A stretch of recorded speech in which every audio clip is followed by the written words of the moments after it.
दोस्तों, कैसे हैं आप सभी लोग। आशा करेंगे कि आप सभी लोग अच्छे और मस्त होंगे। इस वीडियो में हम लोग क्लास 12 के हिस्ट्री के सिलेबस को जानेंगे और कौन कौन से चैप्टर हैं ऐसे जो काफ़ी इंपॉर्टेंट है उनके बारे में भी जानेंगे। कैसे हम लोग 90 प्लस अंक ला सकते हैं कम मेहनत करके, ये भी हम लोग जानेंगे। तो चलिए फटाफट इस वीडियो को शुरू करते हैं। उससे पहले मैं एक इंट्रोडक्शन आपके सामने प्रस्तुत करूँगा हिस्ट्री का। ठीक है, तो सबसे पहले बहुत सारे अधिकतर बच्चों का क्वेश्चन रहता है कि इतिहास किसे कहते हैं, इतिहास का पिता कौन है, भारतीय इतिहास का पिता कौन है। ये सारे चीज़ों के बारे में हम लोग आज की इस वीडियो में जानेंगे। ठीक है, तो देख सकते हैं आप, जो ये मैं आपको बता रहा हूँ इतिहास का परिचय के बारे में हम लोग आज चर्चा करने वाले हैं।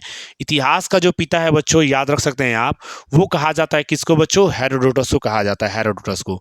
ये बच्चों यूनान देश के निवासी थे, जहाँ के सिकंदर जो जिनका नाम सुनेंगे आप लोग, या अलेक्जेंडर द ग्रेट, उन्हीं का देश के हैं ये। ठीक है, या इसी देश का नाम बच्चों आज समय में क्या दिया जाता है, ग्रीस या ग्रीक कहा जाता है इसी देश को। इसका कैपिटल क्या है, एथेंस है। ठीक है, उसके बाद से बहुत सारे बच्चे ये क्वेश्चन करते हैं कि सर इनको पिता क्यों कहा जाता है। तो इसके पीछे कारण है बच्चों, उन्होंने बहुत पहले एक बुक लिखा था। ठीक है, उस बुक का नाम है द हिस्टोरिका, या फिर बच्चों क्या नाम है उनके पुस्तक का नाम, तो हिस्टोरिका है केवल। ठीक है, और ये जो बुक लिखा गया था बच्चों, याद रखिए ग्रीक भाषा में लिखा गया था। ठीक है, और वैसे हिस्ट्री भी जो है ग्रीक वर्ड ही है। ठीक है, जिसका मीन क्या होता है, जिसका अर्थ क्या होता है, इंक्वायरी करना, यानी जांच करना होता है, या खोज करना, जांच पड़ताल करना होता है इसके बारे में। बहुत सारे बच्चे जो कहते हैं इतिहास किसे कहेंगे, तो देखिए इतिहास का एक ही शब्द में उत्तर रहेगा। इतिहास जो है अतीत का अध्ययन होता है। ठीक है, यानी अतीत का अध्ययन इतिहास कहलाता है। लेकिन इतिहास को जानने के लिए स्रोत प्रमाणित होने चाहिए, या तो लिखित स्रोत होना चाहिए, या फिर साहित्य स्रोत होना चाहिए, या तो विदेशी स्रोत होना चाहिए। ये काफ़ी मायने रखते हैं। ठीक है, उसके बाद बच्चों लोग का क्वेश्चन रहता है कि सर भारतीय इतिहास का पिता किसे कहा जाएगा। तो भारतीय इतिहास का जो पिता कहा जाएगा बच्चों, आप याद रख सकते हैं, उनका नाम रहेगा मेगास्थनीज। ठीक है, जो चंद्रगुप्त मौर्य के दरबार में आए हुए थे, इन्हीं के बारे में मैंने आपको बताऊंगा मैं जब हम लोग पढ़ेंगे सेकंड चैप्टर। तो ठीक है, यही है मेगास्थनीज। और उस समय का एक काल्पनिक फोटो लिया गया है एआई की सहायता से। ठीक है, और इन्होंने जो पुस्तक लिखा था बच्चों, इंडिका लिखा था। ठीक है, इसलिए इन्हें क्या कहा जाता है, भारतीय इतिहास का पिता माना जाता है। और ये सेलुकस निकेटर के राजदूत थे। और सेलुकस निकेटर किसके सेनापति थे, तो आप याद रखेंगे किसके, अलेक्जेंडर द ग्रेट, यानी सिकंदर के सेनापति थे वो। ठीक है, तो ये सारी चीज़ों के बारे में हमने जान लिया। और एक चीज़ मैं बता देता हूँ, अगर आप में से जो भी डाउट हो तो आपके लिए कमेंट क्वेश्चन जो बॉक्स है वो खुला है पूरा, आप जो भी क्वेश्चन आप डाउट कर सकते हैं, यानी उसमें क्वेश्चन अपना डाल सकते हैं। ठीक है, और उसके बाद से मैं अभी बहुत सारी चीज़ों के बारे में आपको बताऊंगा यहाँ पे। ठीक है, चलिए, अब उसके बाद से बहुत सारे बच्चों को ये क्वेश्चन रहता है कि सर इतिहास को कितने कालखंडों में बांटा गया है। ठीक है, तो देखिए इतिहासकारों ने इतिहास को अच्छे तरीके से पढ़ने के लिए, ठीक है, 3 कालखंडों में बांटा है। एक ऐसा कालखंड, देखिए 3 कालखंडों में बांटा है। पहला, देखिए इतिहास को बता सकता हूं मैं कि 3 कालखंडों में बांटा गया है। ठीक है, 3 कालखंडों में बांटा गया है। पहला, प्राग इतिहास। ठीक है, प्राग इतिहास कहा जाता है इसी को। ठीक है, प्राग इतिहास कहा जाता है। ठीक है, इसी को बच्चों इंग्लिश में हम लोग प्री हिस्ट्री कहते हैं, प्री हिस्ट्री। ठीक है, एंड दूसरा हो जाता है आध ऐतिहासिक काल, आध ऐतिहासिक काल, आध ऐतिहासिक काल, आध इतिहास जिसे आप कह सकते हो। ठीक है, और तीसरा हो जाता है आपका बच्चों ऐतिहासिक काल, ऐतिहासिक काल। ठीक है, ऐतिहासिक काल, ऐतिहासिक काल, ऐतिहासिक काल। ठीक है, और इन तीनों में अंतर क्या होता है, देखिए इसमें साक्ष्य के आधार पे, लिपियों के प्रमाण के आधार पे, लिखित जो स्रोत प्राप्त हुए उनके आधार पे इसको बांटा गया है। यानी कह सकते हैं लिपियों के साक्ष्य के आधार पे इसको बांटा गया है। ठीक है, इस काल में क्या होता था बच्चों, आप लोग जानते होंगे, प्राग ऐतिहासिक काल में क्या होता है, केवल हम लोग किसके बारे में अध्ययन करते हैं, तो आप सभी लोग जानते होंगे पाषाण काल के बारे में अध्ययन किया जाता है। पाषाण काल का मतलब क्या होता है बच्चों, पाषाण काल का मतलब वो काल होता है जिसमें हम लोग किसका अध्ययन करते हैं, केवल पत्थर के काल का अध्ययन करते हैं। ठीक है, इसमें हम लोग सिंधु घाटी सभ्यता का अध्ययन करते हैं, सिंधु घाटी सभ्यता का अध्ययन करते हैं। एंड इसमें बच्चों हम लोग महाजनपद से शुरुआत कर देते हैं, यानी उत्तर वैदिक काल से अध्ययन शुरू कर देते हैं। महाजनपद काल से में शुरू कर सकते हैं हम लोग, महाजन पद, क्योंकि यहाँ से स्रोत मिलना शुरू हो जाते हैं। ठीक है, एंड यहाँ पे बहुत सारे बच्चों का ये क्वेश्चन होता है कि सर प्राग ऐतिहासिक काल किसे कहा जाता है। देखिए यहाँ पे, देखिए चीजें बता देता हूँ, यहाँ पे लिखित स्रोत नहीं मिलेगा, इसका अध्ययन पुरातात्विक साक्ष्यों के आधार पे किया जाएगा। इसमें लिखित साक्ष्य भी मिलेगा, ठीक है, और पुरातात्विक साक्ष्य भी मिलेगा, लेकिन यहाँ पे लिपियों को नहीं पढ़ा गया है। ठीक है, उसके आधार पे सिंधु घाटी सभ्यता में क्या किया गया है, पुरातात्विक स्रोतों के आधार पे उसका अध्ययन किया गया है। ठीक है, और ऐतिहासिक काल में आपको लिखित साहित्य भी मिलेंगे और कह सकते हो आप पुरातात्विक स्रोत भी मिलेंगे। उनके आधार पे आपका क्या है, ऐतिहासिक काल की शुरुआत होती है। और उसके बाद मैं बताऊंगा कि यहीं से इतिहास को 3 भागों में बांट दिया जाता है: प्राचीन भारतीय इतिहास, मध्य भारतीय इतिहास और आधुनिक भारतीय इतिहास। ठीक है, इसके बारे में यहाँ पे मैंने समझाने के लिए आपको रखा हुआ है यहाँ पे एक फिगर। ठीक है, इस फिगर में आप देख सकते हो बच्चों क्या दिखाया गया, मैं आपको क्लियर कर देता हूँ। इस फिगर में आप देख सकते हो, ठीक है, इस फिगर में आपको ये दिखाया गया बच्चों, यहाँ पे आप देख सकते हो, इस कलर का हम लोग इस्तेमाल कर लेते हैं। ठीक है, कि देखिए प्राचीन भारतीय इतिहास को पढ़ने के दृष्टि से 3 भागों में विभाजित किया गया है। कौन कौन? प्रागैतिहासिक काल, आदिऐतिहासिक काल, ऐतिहासिक काल। ठीक है, प्रागैतिहासिक काल क्या होता है? इस काल में कोई भी लिखित साक्ष्य नहीं मिला है, जैसा कि मैंने बताया। लेकिन इसका अध्ययन किसके आधार पर होता है? पुरातात्विक स्रोतों के आधार पे।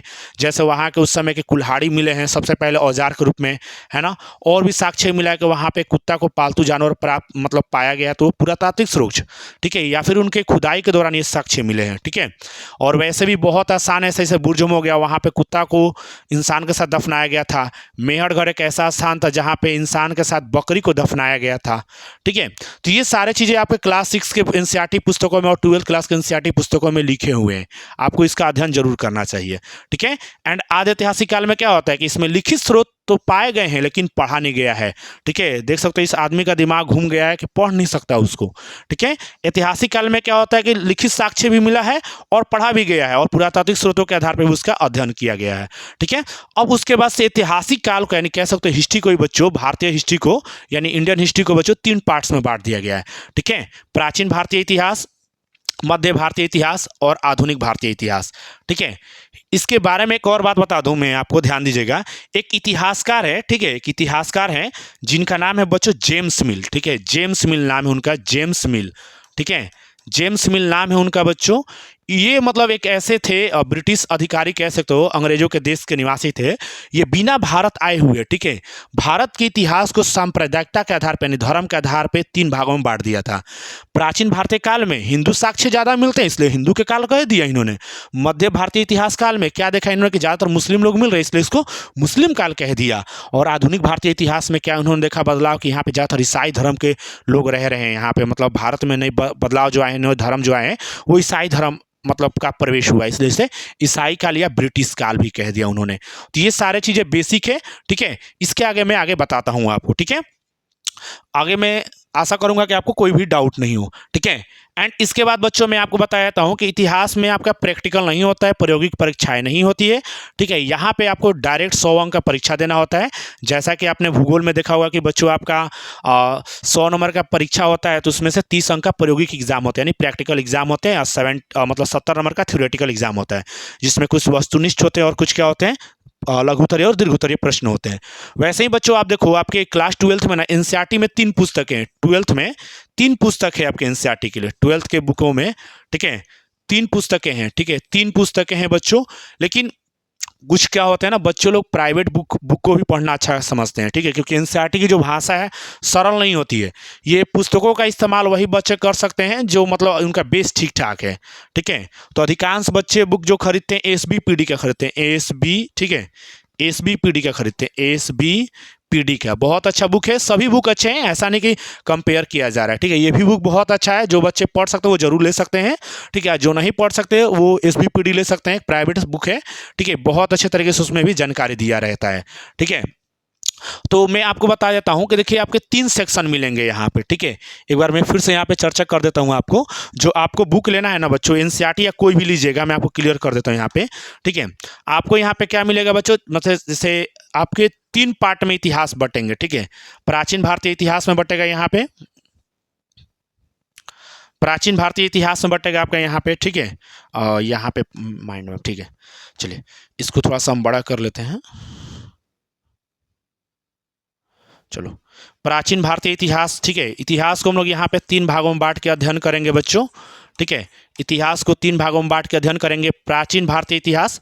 ठीक है, ये कैसे हो रहा है, हिल रहा है। प्राचीन भारतीय इतिहास को लेकर हम लोग अध्ययन करेंगे बच्चों। ठीक है, इसके बाद से मध्यकालीन इतिहास। ये देखिए गेट कैसे लिखा गया यहाँ पे, ये क्या लिखा रहा है। ठीक है, इसको लगता है कि हम लोग ऐसा नहीं लिख सकते तो आराम से ही लिख देते हैं। ठीक है, चलिए, तो इतिहास को बच्चों यहाँ पे हम लोग 3 भागों में मतलब बांट कर पढ़ेंगे। ठीक है, पहला रहेगा प्राचीन, आपका रहेगा यहाँ पे। ठीक है, प्राचीन रहेगा आपका यहाँ पे। प्राचीन में आपको क्या पढ़ना रहेगा, 4 चैप्टर पढ़ने रहेंगे। उसके बाद से बच्चों आपको यहाँ पे पढ़ना है आपको मध्यकालीन। ठीक है, कौन सा पढ़ना है यहाँ पे, मध्यकालीन पढ़ना है आपको, मध्यकालीन पढ़ना है यहाँ पे, मध्यकालीन पढ़ना है आपको यहाँ पे, मध्यकालीन। ठीक है, मध्यकालीन पढ़ना है आपको यहाँ पे। इसमें आपको 5 चैप्टर पढ़ना है। एंड आधुनिक में बच्चों आपको पढ़ना है जो, वो पढ़ना है आपको कितना, यहाँ पे 6 पढ़ना है। 5, 6 और 4 कितने हो गए, टोटल आपको 15 चैप्टर पढ़ने हैं। ठीक है, और इसमें से बहुत सारे चैप्टर ऐसे, अगर आपने केवल उसमें से 5 ही 6 चैप्टर पढ़ लिया ना अच्छे से, तो आपको वो क्या 80% वो मार्क्स ला कर दे सकते हैं हिस्ट्री में। ठीक है, एक सिंधु घाटी सभ्यता हो गया बच्चों, उसके बाद से दूसरा चैप्टर हो गया जनपद काल वाला, महाजनपद काल वाला ना, यानी राजा किसान हो गए।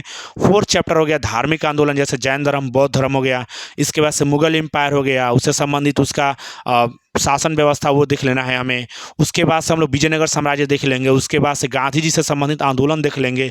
इतना अगर हम लोग कर लेते हैं ना, और 1857 से संबंधित क्रांतियां देख लेते हैं, तो ये सारे अगर इतना हम लोग कर लेते हैं तो हमारा क्वेश्चन एक भी नहीं छूटेगा। ठीक है, तो आशा करता हूं कि आप बच्चों सभी को, आपको ये सारे डाउट क्लियर हो गए होंगे। ठीक है, तो उन सारे चैप्टरों का मैं नाम यहाँ पे एक बार चर्चा कर देता हूँ, देख सकते हैं आप लोग।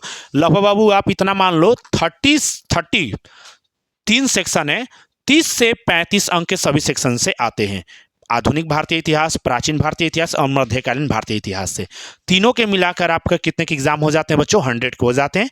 लेकिन ज़्यादातर आधुनिक भारतीय इतिहास हमारे लिए महत्वपूर्ण है, क्योंकि आने वाले भविष्य में उनसे ही ज़्यादा प्रश्न पूछा जाता है। कॉम्पिटेटिव एग्जाम में भी, बोर्ड में तो पूछा ही जाता है, वैसा नहीं है कि नहीं पूछा जाता है, इनसे भी महत्वपूर्ण क्वेश्चन आ ही जाते हैं। ठीक है, चैप्टर 1 है ईंट, मनके तथा अस्थिया, नाम है बच्चों इस चैप्टर का। ठीक है, तो इसको हम लोग भी करेंगे बहुत अच्छे तरीके से कंप्लीट। ठीक है, उसके बाद से बच्चों आपका जो चैप्टर रहेगा आपका यहाँ पे, उस चैप्टर का नाम रहेगा, इसी चैप्टर का नाम रहेगा बच्चों हड़प्पा सभ्यता। सेकंड चैप्टर रहेगा राजा, किसान और नगर और या आरंभिक राज्य। इसी चैप्टर को बच्चों कहा जाता है महाजनपद काल या जनपद काल में। ठीक है, जैसे मगध का उत्कर्ष पढ़ेंगे, मगध पे कौन कौन से वंशों ने शासन किया। ठीक है, हर्यक किया, उसके बाद से और भी वंश शासन करेंगे, उन सभी के बारे में अच्छे से विस्तार से चर्चा करेंगे हम लोग। ठीक है, इसके बाद से थर्ड चैप्टर रहेगा आपका बच्चों बंधुत्व, जाति तथा वर्ग तथा आरंभिक समाज।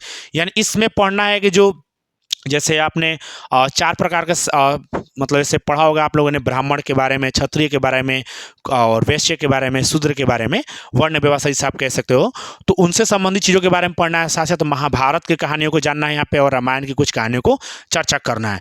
ठीक है, और कितने पर्व होते हैं, आश्रम व्यवस्थाएं कितनी होती है, सारी चीज़ें आपको इस चैप्टर में पढ़ना है। बहुत मजा आएगा पढ़ने में वो सब। ठीक है, एंड 4th चैप्टर रहेगा बच्चों विचारक, विश्वास और इमारतें, सांस्कृतिक विकास। देखिए, जब मैं कहानी पढ़ाऊंगा तो उससे हम बताऊंगा कि इन चैप्टरों का नाम ऐसा क्यों रखा गया है, क्यों ना डायरेक्ट इसका बौद्ध धर्म या जैन धर्म नाम रख दिया गया था। ठीक है, तो हम लोग वहां पे ये चर्चा करेंगे बच्चों। इसके बाद बच्चों आपका मिलता है सेकंड बुक, जिसका नाम है बच्चों आप याद रख सकते हैं, इसी बुक का नाम है बच्चों आप याद रखिएगा, सेकंड बुक का ही। ठीक है, मध्यकालीन भारत या मेडाइवल हिस्ट्री। ठीक है, इसमें भी बच्चों आपको कितने चैप्टर पढ़ने हैं, 5 चैप्टर पढ़ने हैं। ठीक है, 5 चैप्टर पढ़ने हैं आपको इसमें। यात्रियों के नजरिए और समाज के बारे में उनकी समझ, यानी देखिए जैसे आप समझिए मध्यकाल में कौन कौन से यात्री लोग भारत आए अलग अलग कंट्री से, क्या भारत के बारे में सोचते थे वो लोग, क्या उनकी नजरिया थी, क्या दर्शन दे सकते थे भारत के लिए, मतलब क्या अपने पुस्तकों में लिखा उन्होंने, क्या अच्छाइयाँ दिखाया, क्या बुराइयाँ दिखाया, वो सारी चीज़ों के बारे में जानेंगे हम लोग। एंड सूफी या भारतीय भक्ति परंपरा या धार्मिक विश्वास में बदलाव, आपको मैं बता दूं, जैसे आपको बता देता हूं, जैसे यूँ समझिए जैसे हमने जैन धर्म, बौद्ध धर्म पढ़ा, ठीक वैसे ही मध्यकाल में कुछ धार्मिक आंदोलन होंगे। ठीक है, भगवान जैसे कृष्ण से संबंधित होंगे, या भगवान विष्णु से संबंधित होगी, या फिर कैसे सूफीवाद, जैसे निजामुद्दीन औलिया जी के बारे में पढ़ने को मिलेगा। दरगाह क्या होता है, पीर अली क्या होते हैं, खानका क्या होता है, उससे संबंधित बहुत सारी चीज़ों के बारे में अध्ययन करना है। उसके बाद एक सबसे इंपॉर्टेंट चैप्टर बच्चों रहेगा वो आपका विजयनगर साम्राज्य, और इसी में पढ़ना है आपको बच्चों, क्या पढ़ना है इसी में पढ़ना है आपको बहमनी साम्राज्य।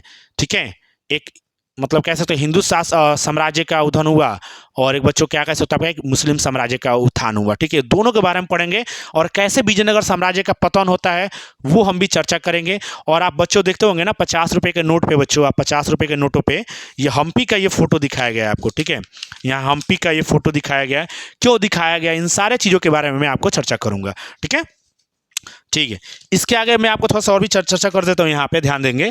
इसके बाद 8वां चैप्टर रहेगा बच्चों आपका विचारक विश्वास और इमारतें संस्कृति। देखिए ये गलत चैप्टर ले लिया गया है, ठीक है, ये दोबारा हो गया मुझे लगता है ये चैप्टर, ठीक है, ये उधर का ही चैप्टर ले लिया गया है लगता है मुझे, आई थिंक, देख लेते हैं एक बार, वही नहीं ना है,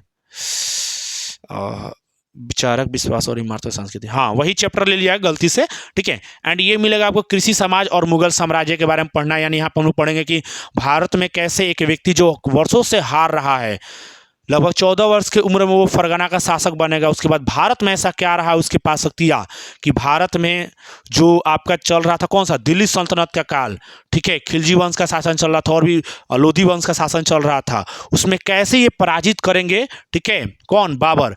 बाबर युद्ध करता था तो बहुत सारी चीज़ों का त्याग कर देता था, मदिरा पान भोग विलास का जीवन त्याग करके अपने लक्ष्य की तरफ विशेष ध्यान देता था, और लगातार उसने एक युद्ध नहीं 4-5 युद्ध जीता। वो बताऊंगा कौन कौन से युद्ध के बारे में, ठीक है। उसके बाद इनके बेटे के बारे में पढ़ेंगे हम लोग, जहांगीर के बारे में, उसके बाद उसका बेटा पढ़ेंगे हम लोग, ठीक है। उसके बाद हम लोग पढ़ेंगे शेर शाह सूरी के बारे में, जहांगीर के बाद कौन पढ़ेंगे, बस शेर शाह सूरी पढ़ेंगे। उसके बाद अकबर के बारे में पढ़ेंगे। शेर शाह सूरी बिहार का एक अफगान शासक था, कैसे उसने मतलब Sher Shah Suri grand trunk road बनाया जो कन्याकुमारी यहाँ से अमृतसर से लेकर कोलकाता तक जाता था, ठीक है। ये सारे चीज़ों के बारे में हम लोग चर्चा करेंगे डिटेल से, ठीक है। इसके बाद से मैं बताऊंगा कि अकबर को वास्तविक संस्थापक के रूप में क्यों जाना जाता है, अकबर ने कितने महान कार्य किए, ठीक है। वो सारे चीज़ों के बारे में हम लोग यहाँ पे चर्चा करेंगे, ठीक है। इसके बाद से हम लोग जानेंगे कि शासक और इतिवृत्त मुगल दरबार, यानी जो मुगल शासक थे उन्होंने क्या क्या कार्य किए, उनके पीछे कौन कौन सी किताबें लिखी गई, उनके दरबार की जानकारियाँ जानेंगे कि दीवान अशरफ क्या होते थे एंड वित्त मंत्री क्या होते थे, मतलब इससे संबंधित जितने भी पॉइंट हो सकते हैं ना कि मुगल एम्पायर को चलाने के लिए कौन कौन से मंत्री के पद होते थे, वो सारे चीज़ों की चर्चा करेंगे हम लोग। इससे भी 30 से 35 अंक पूछे जाते हैं। इसमें ज़्यादातर इंपॉर्टेंट जो चैप्टर है बच्चों हम्पी यानी विजयनगर साम्राज्य है, और ये 9th और 10th है, ये ज़्यादा इंपॉर्टेंट, बहुत ज़्यादा क्वेश्चन यहाँ से पूछे जाते हैं, ठीक है। और हमारा रहा सबसे प्रिय पार्ट जहाँ से क्वेश्चन आते हैं। वैसे देखा है तो सब इतिहास में सब मज़ेदार ही चैप्टर है, ठीक है, लेकिन सबसे इंपॉर्टेंट यहाँ से बहुत ज़्यादा क्वेश्चन आते हैं, बहुत ज़्यादा, ठीक है। तो यहाँ पर हम लोग पढ़ेंगे उपनिवेशवाद, कैसे भारत को गुलाम बनाया गया, या फिर ग्रामीण इलाकों में जैसे आपने पढ़ा होगा कि जैसे कुछ विद्रोह हुए, ठीक है, जैसे मुझे ध्यान नहीं आ रहा अभी उस विद्रोह का नाम, जैसे चुहार विद्रोह हुआ और भी विद्रोह हुए, संथाल विद्रोह हुआ, भारत को कैसे गुलाम बनाया अंग्रेजों ने, ये सारी चीज़ों के बारे में हम लोग चर्चा करेंगे, ठीक है। और उन्होंने क्या क्या राजमहल की पहाड़ियों की तरफ किया, वो सारी चीज़ों के बारे में मैं आपको बताऊँगा। और अभिलेखों का अध्ययन भी करेंगे हम लोग यहाँ पे, ठीक है। चैप्टर 12 रहेगा विद्रोही का राज, 1857 के आंदोलन या क्रांति। तो इस चैप्टर में हम लोग ये पढ़ना है कि 1857 की क्रांति क्यों हुई, क्या कारण था, भारत का पहला आज़ादी की लड़ाई यही था या दूसरा था, क्या कारण रहा इसके पीछे, क्यों हुआ, ये हम लोग सब जानेंगे, ठीक है। इसके बाद 13 चैप्टर रहेगा बच्चों औपनिवेशिक शहर और नगरीकरण, यानी भारत को अंग्रेजों ने गुलाम बनाया तो क्या क्या औपनिवेशिक शहर में विकास किया उन्होंने, नगरीकरण की तरफ कितना उन्होंने अपना मतलब योगदान दिया, इन सारे चीज़ों के बारे में मैं आपको चर्चा करूंगा, ठीक है। एंड इसके बाद हमारे सबसे प्रिय टॉपिक आ रहा है वो बच्चा रहा महात्मा गांधी और राष्ट्रीय आंदोलन। महात्मा गांधी जी ने क्या क्या किया, उनका जन्म कब हुआ, बचपन का नाम क्या था, कब विवाह हुआ उनका, उन्होंने किसके साथ मतलब जा रहे थे कोलकाता में तो उनको अंग्रेज लोग काला बोलकर ट्रेन से धक्का दे देता है, क्या वजह रहा, कुछ ना कुछ भेदभाव हुआ होगा तब ना। गांधी जी ने पहला आंदोलन कहाँ चलाया और सबसे पहले पुस्तक कौन सा लिखा, है ना। और भी बहुत सारे उनके योगदानों के बारे में जानेंगे, कौन कौन से आंदोलन चलाए उन्होंने, है ना। चंपारण आंदोलन हो गया, उससे संबंधित उसके बाद से खेड़ा आंदोलन, अहमदाबाद अमील आंदोलन, एंड इसके बाद से खिलाफत आंदोलन, चोरा चोरी कांड क्यों हुआ, जलियांवाला बाग हत्याकांड क्यों हुआ, ये सारे चीज़ों का जानकारी हम लोग यहाँ पे जानेंगे। भारत छोड़ो आंदोलन का अर्थ क्या था, क्या अंग्रेज लोग को भारत छोड़ना था या किसको भारत छोड़ना था, ये सारे चीज़ों के बारे में पढ़ाऊंगा मैं, ठीक है।